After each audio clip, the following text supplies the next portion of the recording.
just so pretty. So excited.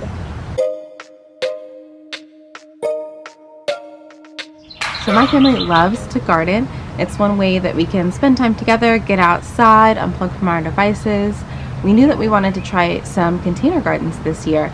So when I first heard about GreenStalk gardens on YouTube, I thought, oh my gosh, this is like the perfect thing for our space. I really want to get this.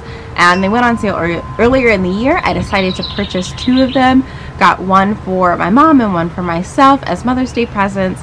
And they've just been sitting in the basement for the past 2 months, and I am so excited to finally get them open and see what's inside. By the way, if you're new here, my name is Sabrina, and I love to share about gardening, cooking, and adventures outside. If that sounds like something you'd be interested in, please hit the subscribe button and ring the notification bell so that you can be sure not to miss any of my future uploads. So one of the first reasons that I really thought the GreenStalk gardens would be cool is that we are rather space constrained in our garden. So we have, you know, sort of the typical backyard lot that probably most folks have, especially if you're living in the US.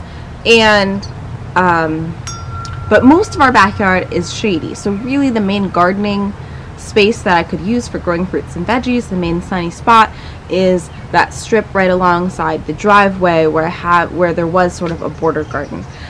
Slowly we've been kind of converting that from what was just, you know, from what was just sort of like ornamental garden landscaping plants into being more food crops. We had 2 raised beds there originally. I repaired, you know, fixed up one of them, added another one this year, as well as added some in-ground garden beds as well. So I'm really excited about the progress that I'm making with those gardens, but still my space is limited. My space in the garden is limited, and one way that I can get more space to grow more crops is to use vertical space.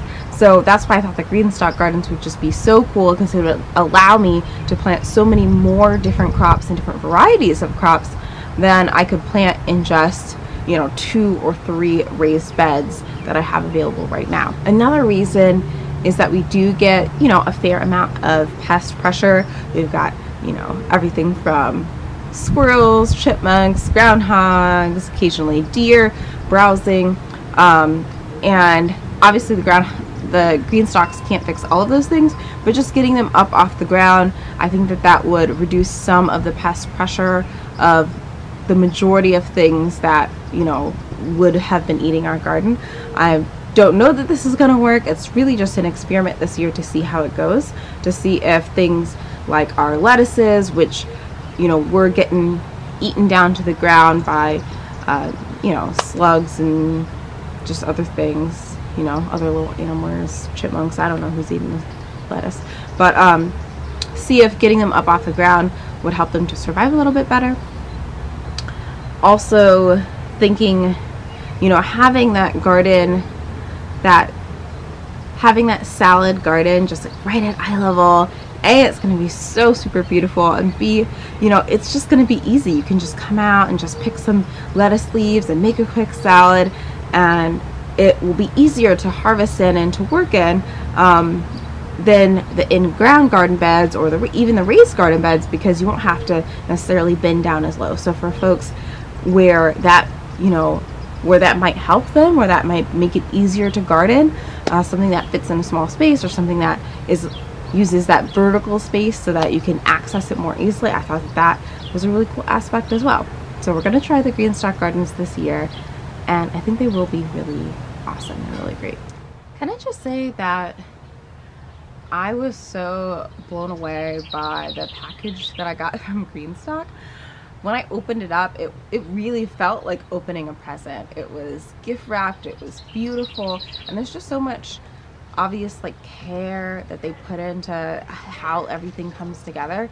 The instructions that were in it were super simple, easy to read, with beautiful pictures that kind of gave you recommendations on how to pull it all together, as well as they included some cute little free gifts, some little stickers and seeds, and there was a card that said Happy Mother's Day. So I was super pleased with how, you know, just the unboxing of it and just seeing everything beautiful come straight out of the box.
packaging, but I have no idea what to expect. Most things you order online, they come and they look really quite ugly. It's just like plastic everywhere and, you know, all sorts of things that you have to get rid of. But honestly, the packaging of this was so beautiful, and I'm totally going to reuse that paper. So, if you know me, green paper might be coming your way in a future card. This was the little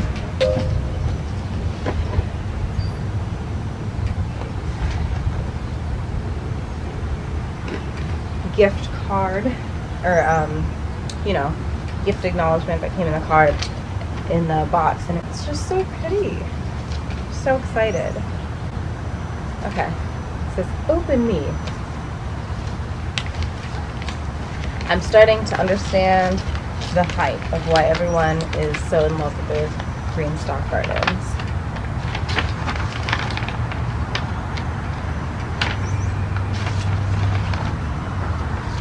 Oh, cute, cute, cute, cute. Look at all this stuff. Oh my goodness. There's a couple of stickers. It says, "Here we grow." And there's a little like praying mantis. These are probably going on my water bottle. I love these. These are so pretty. Oh, and another one. Absolutely radishing. Carrot seeds. And, you know, what you actually need. The instructions! But they're just so beautiful. Everything about this is beautiful. And it's inspiring me because the one right here is planted out in strawberries, and I want to plant out one of my GreenStalks in strawberries. Just like the whole thing. Just like, imagine just flowing, branching out, overabundant with just delicious ripe strawberries. And how amazing that would be. Okay. The instructions are super, super simple. They basically say,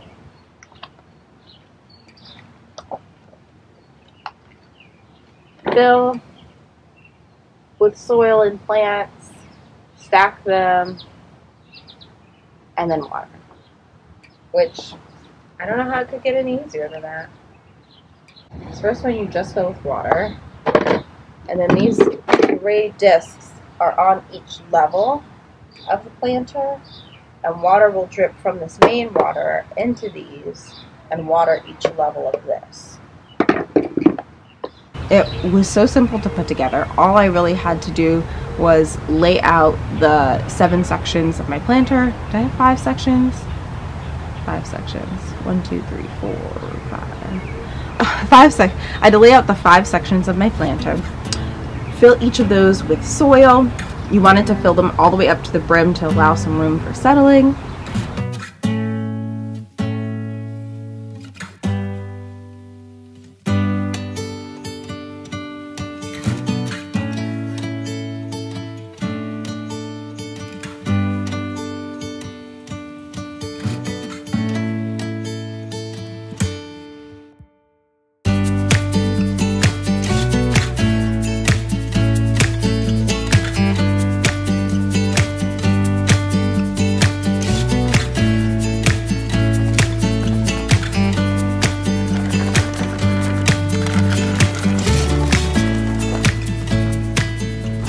And then you're planting in each pocket, so 1 plant per pocket.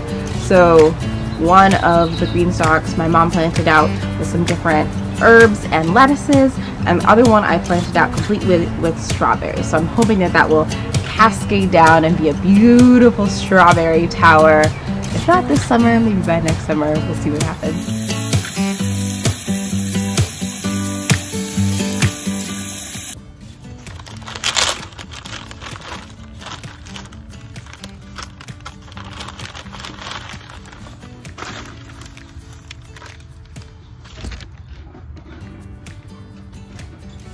Get these guys in some water so they can rehydrate.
and that was just like, oh, so exciting, so fun. I have not had great success with strawberries before, so I'm hoping that I can do a lot better this year. So I planted one in each pocket. So before I even stacked it, planting in each pocket, I did add some fertilizer and some compost to my soil. And then you want to stack each of the big pieces of the GreenStalk planter with the gray watering disc, and that goes in each of the 4 layers. And then on the top layer, there's a special watering tray that you put at the top. And then the really cool thing about the GreenStalk is that in order to maintain it and water it every day, you don't have to go around and water each and every pocket. You just have to water that top disc. And you fill that with water, and it trickles down into each pocket through the little holes in the watering discs that you put at each level. So it really evenly distributes the water, and everything gets kind of the slow, steady drip of water that it needs to be happy. So it's really efficient in that way. But for planting it out the first time, I filled everything with soil, put the plants in, stacked them up, and then I did give every layer a really good watering just so that the plants would settle in well. But after that, I shouldn't need to do anything more than add water into the top. So that was really exciting. Another really cool thing that I really appreciate about the GreenStalk is that I was able to utilize the different pockets of the GreenStalk to put in different varieties of plants. So different varieties of different, I put lettuce, kale, spinach. I believe I've got a fennel start in one pocket, as well as mixing with some herbs and flowers. And I think that that is really going to be sort of the secret sauce of how to like make this garden really productive, is to mix a lot of different varieties of things together. So this is sort of a dual experiment, you know, the full strawberry tower in one and sort of the mix in the other. I think that having a mix of the veggies with the flowers and herbs is going to be really important, because it's the flowers and the herbs especially are going to bring in pollinators. So I did pick up some pollinator friendly plants from a local native plant sale. I actually went to a few plant sales this spring, and I was able to pick up some cool varieties of plants that I added into the GreenStalk as well, along with the veggies. So a couple of things that I added were mountain mint, New England aster, blue mist flower, and wild bergamot. I don't know how well these things are going to grow in the GreenStalk. I did ask the plant vendors when I bought them if they thought they would work in a tower garden, and they said they hadn't seen it, so it's an experiment for me and for them. We'll see how well it works, but I am really excited. I like the idea of mixing our fruit and veggie crops with some native pollinator flowers. I want to really bring together a full circle, you know, an ecosystem in my garden, knowing that the things that I plant out in my yard, they're not just for me, they're also for everything else that lives around us in the world. So I'm excited about that. I will definitely report back and let you know when those things start to bloom, if we've got some, you know, little insect visitors, if it seems to be going well, if it seems to be helping us to produce more things in the GreenStalks and in the garden overall. I really encourage you to get outside and enjoy nature wherever you are, whatever your space is. And if you've been thinking about gardening, I hope this encourages you to go for it, even in a small space. Even with whatever constraints that you have, you would be impressed with what you can grow, especially if you take advantage of putting in those pollinator plants and using that vertical space. You can really do a lot even in a small space of a garden. Let me know in the comments, what things are you growing this year? Do you have a preferred method of growing in raised beds, in ground, in containers? And are you doing anything cool this year? Any new crops, any new growing methods? Let me know. Give me suggestions about what you think that I should do. If you're a gardener who's had GreenStalks for a while, give me some suggestions, some pointers. What would you suggest planting in the GreenStalks? What does well for you? If you like this video, please give it a thumbs up, and I will include another one of my garden videos down in the description box below if you'd like to see me put together my raised garden beds. Thank you so much for watching, and I'll see you in the next one.